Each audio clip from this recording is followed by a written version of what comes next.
This was supposed to be my year, you know. It was my time.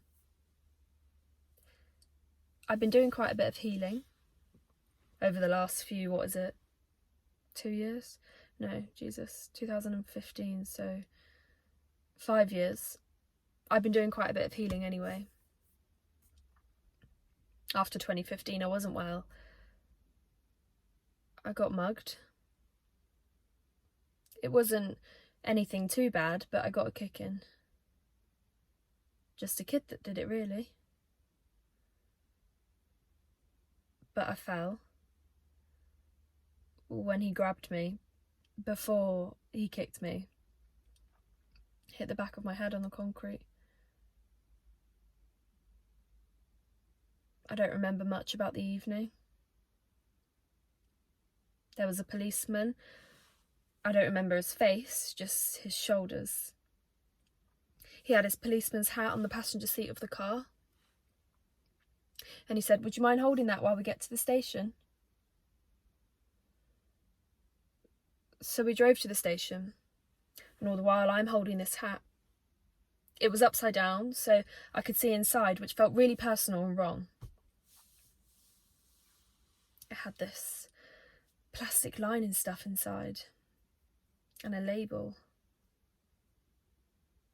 And I thought, God, the police are just humans, playing at being in control. And they wear hats that are made from a factory that make police hats. The policeman said, "Are you injured?" I told him I hit the floor and the concrete got the back of my head, and that I was kicked quite a lot in the ribs and back. He said, "Well, do you need to go to hospital?"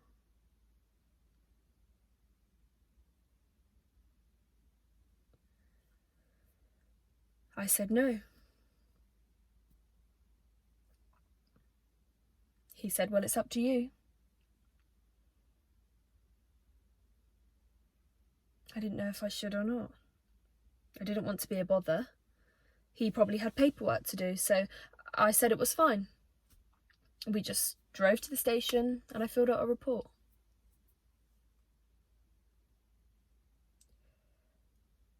I'm not sure why I didn't go, really.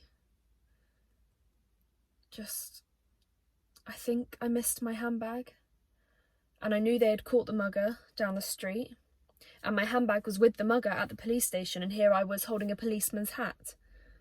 Going to the hospital seemed like it would delay getting the hat back to the station, and the policeman probably had paperwork, and I missed my handbag.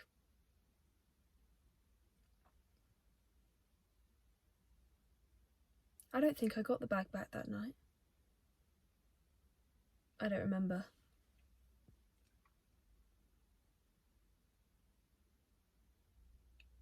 The mugger got 6 months in the end. I just pushed it down and carried on.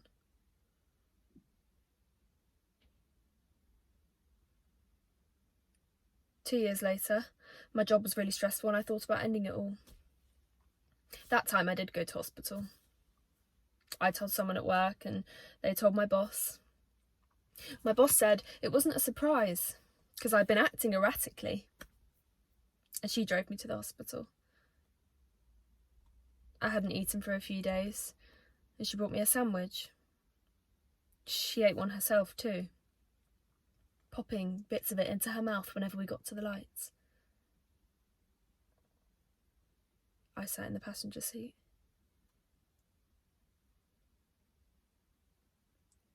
She had green in her teeth. She spoke to me in this strange sing-song voice I'd never heard before, all about how proud she was that she was the one I trusted or came to. Not that I did. She seemed to have forgotten it was my colleague that had told her, not me. She told me how sometimes she felt sad too, that feeling sad was normal, just some people find it harder to cope with than normal. She said life was complicated. She told me it was so important to her that people like me got the help they needed. she had a duty of care. She told me not to worry about work, because it was very clear to absolutely everyone that I was having a wobble.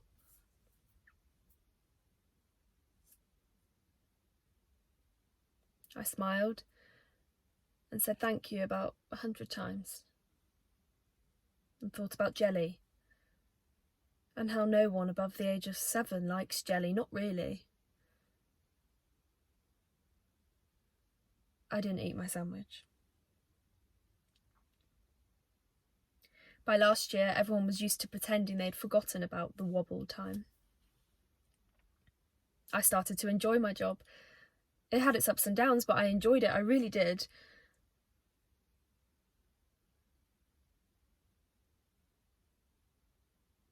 Except this year, this was meant to be my year.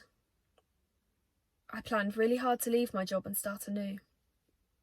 It's hard to leave when you've been unwell because you worry that you're unwell again and that if you leave, you might head into pain again. So planning was really important.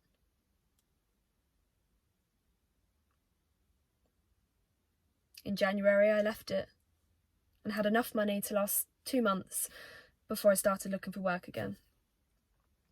I planned to be looking for work by mid-March. And then lockdown hit.